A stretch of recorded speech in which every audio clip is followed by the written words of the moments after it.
वालेकुम सलाम जी। जी कौन बात करें, कहाँ से? मैं आबदा परवीन लाहौर से बोल रही हूँ।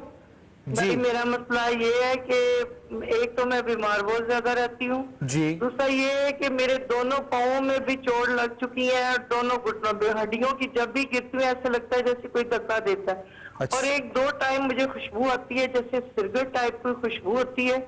इंतहाई तकलीफ दे होती है और मैं नमाज 5 वक्त की पढ़ती हूँ।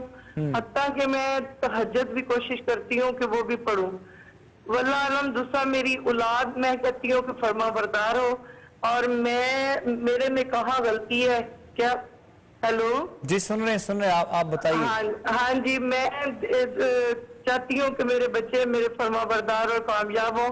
दूसरा मैं क्या कहते हैं अपनी बीमारी के बारे में बहुत परेशान हूँ ठीक कि मेरे से क्या गुस्ताखी हुई है, क्या है जो मेरे में कमी है, वो मुझे बताएं कि मैं ताकि अपनी लाइफ पुरसकून तरीके से गुजार सकूं। जी ना मुझे इंशाल्लाह। रात को नींद आती है, मेरा जिस्म जलता है, दिन में 3-3 बार भी ना आओ तो मुझे सुकून नहीं मिलता। सुकून ठीक नहीं है मेरी लाइफ में। ठीक अच्छा जी, ठीक है और बहन। जब भी टूटती है मेरी हड्डियां ही फ्रैक्चर होती है, दोनों पाँव दोनों घुटने, ऐसा अल्लाह लगता है जैसे चलते फिरते कोई धक्का दे रहा है और मैं गिर गई हूँ। आप प्लीज मेरा इस्तिखारा करके बताएं मेरा क्या मसला है और मुझे उसका हल भी बताएं, मेहरबानी होगी जी आपकी। बेहतर बेहतर ठीक है थैंक जी, यू जी, बहुत बहुत शुक्रिया, शुक्रिया जी। जज़ाकल्लाह। सवाल आपने हम तक पहुंचा दिया है बहुत डिटेल में, और किबला शाह साहब इंशाअल्लाह आपकी रहनुमाई करेंगे इस सवाल की, जो आपने अपने बारे में अपनी बीमारी के हवाले से और जो चीज़ें सारी आपने डिस्कस की हैं, दुआ भी करेंगे। अल्लाह करीम आप पर अपना करम फरमाए। जी शाह साहब। मेरी बहन खासी परेशान दिखाई दे रही है जी और जिस तरह के मसाइल बता रही हैं तो पहली बात तो जो मैं क्लियर कर दूं वो ये है कि मेरी बहन ऐसा नहीं है कि बंदे से कोई गलती हो जाए तो फिर ही वो किसी तकलीफ़ में जो है ना वो फंसता है। बाज़ औक़ात आजमाइश भी होती है अल्लाह की तरफ से, और अल्लाह अपने बंदों को आजमाता भी है। और यकीनन इन्ना मअल उसरि युसरा, कुरान का वादा है कि तंगी के बाद आसानी मेरे रब ने रखी होती है। तो आप अल्लाह की दात पे भरोसा रखें, अल्लाह ताला इंशाअल्लाह खैर फरमाएगा।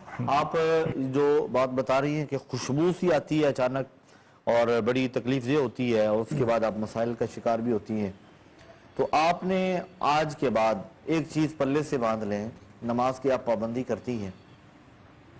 एक तो रात के वक्त आपने अपने घर का हिसार करना है, और हिसार का तरीका मैं कर देता हूँ, फूंक मारते हुए दरवाज़ा घर का बंद करके हिसार कर लेना है। उसके बाद अगर कोई घर में एंटर होता है, आता है या बाहर जाता है तो हिसार टूट जाएगा, दोबारा आपने करना होगा। रात के वक्त सोते हुए हिसार कर लिया करें। हर नमाज के बाद सेम यही वजीफा आयतुल कुर्सी और चारों कुल पढ़ के हाथों पे फूंक मार के पूरे जिस्म पे फेर लिया करें। ये दो काम तो आप लाजमी करें और पहली फुर्सत में आज से ही अभी आप शुरू कर दें।